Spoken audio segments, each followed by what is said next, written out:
మనము మరి ప్రస్తుతం అయితే గాంధీ మార్చురీ దగ్గరే ఉన్నాము. నిన్న వారాసిగూడలో ఏ పవిత్ర మర్డర్ కేసు అయితే బిగ్ ట్విస్టే వచ్చిందని చెప్పుకోవచ్చు. ఎందుకంటే ఇక్కడ ప్రస్తుతము ఇక్కడ ఇంకా గాంధీ హాస్పిటల్లో మార్చురీలో మాత్రము తనకు పోస్ట్ మార్టం ఇంకా పూర్తవ్వలేదు, కాసేపట్లో పూర్తి కాబోతుంది.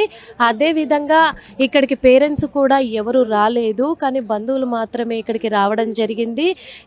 మరికొద్ది కాసేపట్లో కూడా ఇప్పుడు 10 గంటలకి మరి పోస్ట్ మార్టం పూర్తయిన తర్వాత మరి పవిత్రను వాళ్ళ పేరెంట్స్కి అప్పచెప్పడం కూడా జరుగుతుంది. అదే కాకుండా ఇక్కడ పోస్ట్ మార్టం రిపోర్ట్లో ఏమొస్తుంది అనేది కూడా అందరికీ పర్టికులర్గా చెప్పనవసరం లేదు. కాసేపట్లో మరి ఇక్కడికి సిఐ గారు కూడా రాబోతున్నారు. సిఐ గారు వచ్చి మొత్తం ఫార్మాలిటీస్ అన్నీ కూడా పూర్తి చేసి వాళ్ళకి అప్పచెప్పడం కూడా జరుగుతుంది. ఇందులో బిగ్ ట్విస్ట్ ఏంటంటే కూడా మరి పవిత్ర అనే ఆ యువతికి తన మీద కక్షతోనే తను పెళ్లి ఒప్పుకోవట్లేదనే కక్షతోనే నిన్న ఉమాశంకర్ అయితే ఈ దారుణానికి పాల్పడడం జరిగింది అనే విషయం అందరికీ తెలిసినప్పటికీ కూడా కొత్త మలుపులు తిరుగుతుంది అని కూడా చెప్పుకోవచ్చు.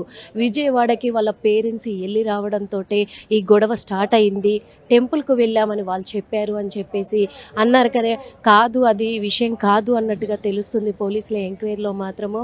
మరి విజయవాడకి వెళ్ళి రావడమే కాదు, నాతో అమ్మాయి పెళ్ళికి ఒప్పుకోకపోవడంతో కూడా అమ్మాయికి వేరే అతనితో పెళ్ళి ఖాయం చేస్తున్నారు. అక్కడ వేరే సంబంధం చూస్తున్నారు. అక్కడ సెటిల్ కూడా చేసుకొని వచ్చారు పెళ్లి సంబంధాన్ని. అందుకే మరి నాకు దూరం అయిపోతుందనే ఇదిలో మరి ఆ ఉమాశంకరు పవిత్రని ఇలాంటి ఘటనకు గురి చేయాల్సిన పరిస్థితి ఏర్పడినట్టుగా తెలుస్తూ ఉంది. మరి ఉమాశంకర్ని ఇప్పటివరకు పోలీసులు అయితే ఇంకా అదుపులోకి తీసుకోలేదు.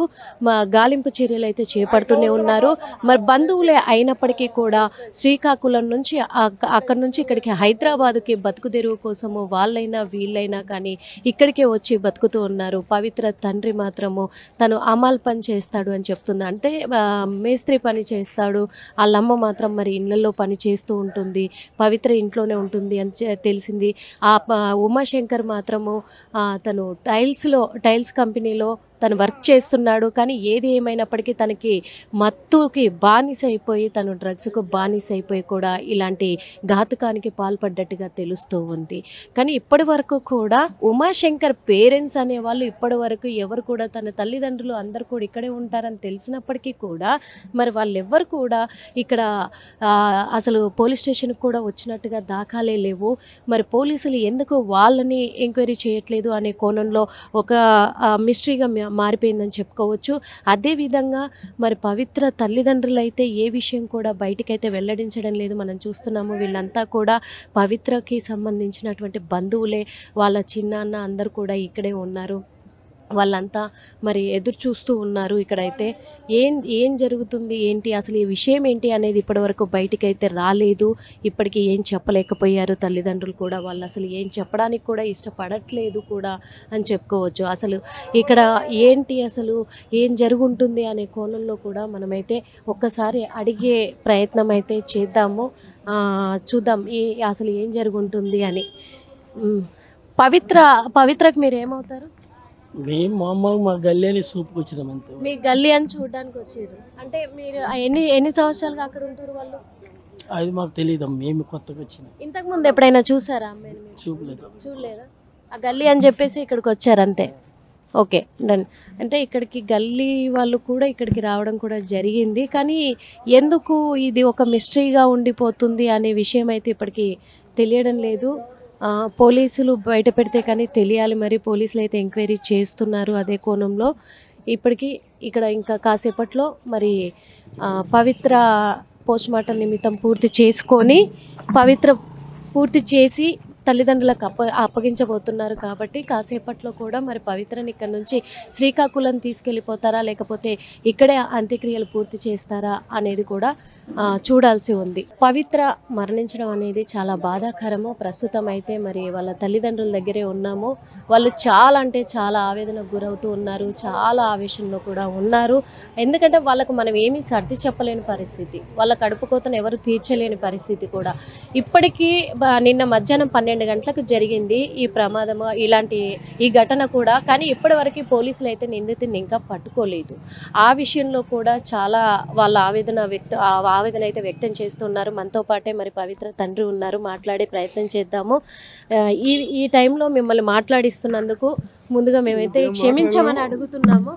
అంటే అసలు నేనేం అడుగుతున్నా అంటే అన్న, ఇప్పుడు పవిత్ర తనకెంతో భవిష్యత్తు ఉంది, మీకు 2 ఆడపిల్లలు, నేను కాదనట్లేదు. కానీ అతను నిందితునికి ఎలాంటి శిక్ష పడాలి? ఏమన్నారు పోలీసులు? ఏమన్నారు నిన్న పోలీసులు? ఏమన్నారు?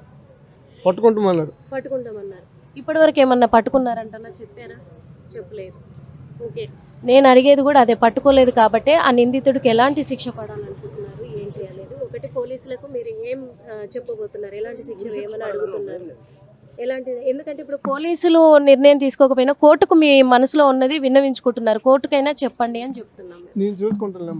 మీరే చూసుకుంటా అంటున్నారు, ఎందుకంటే ఏం చెప్పలేకపోతున్నారు, మేము చూసుకుంటాము అని అంటున్నారు. మీరేమవుతారు?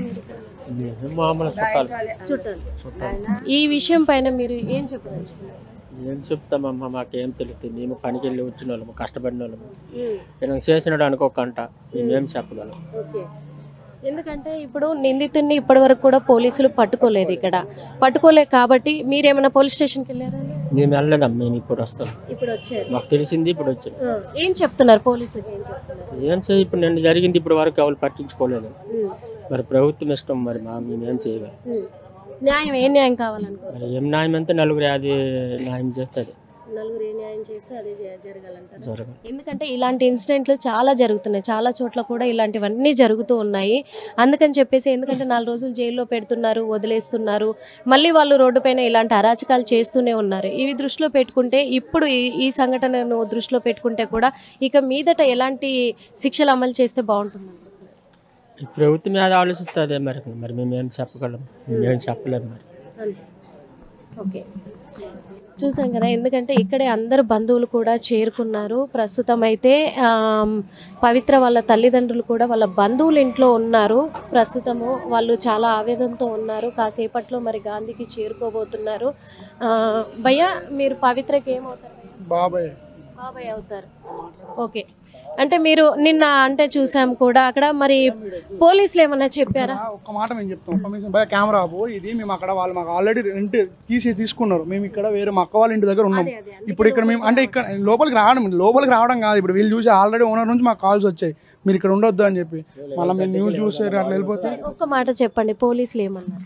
పోలీసులు ఏమనలేదు, వెతుకుతున్నారు వాళ్ళ కోసం. పట్టుకుంటాం అంటున్నారు కానీ ఇప్పటిదాకా పట్టుకోలేదు. వాళ్ళు కూడా ఎదుగుతున్నారు, వాళ్ళ ప్రయత్నం వాళ్ళు చేస్తున్నారు.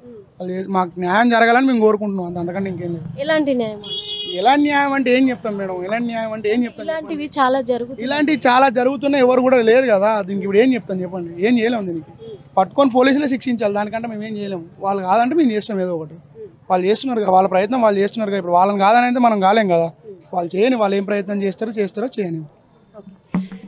ఓకే, వాళ్ళు ఏం ప్రయత్నం చేస్తారో వాళ్ళకు మేము సమయం కూడా ఇస్తున్నాము. వాళ్ళు చేసే ప్రయత్నం వాళ్ళు చేసిన తర్వాత నిందితుడిని పట్టుకొని మరి కఠిన శిక్ష విధిస్తే మేము ఓకే, లేదంటే ఆ తర్వాత మరి పోలీసుల్ని మేము వెళ్ళి అడిగే ప్రయత్నం కూడా చేస్తాము. మాకు న్యాయం కావాలి అని చెప్పేసి కూడా చెప్తూ ఉన్నారు ఇక్కడ.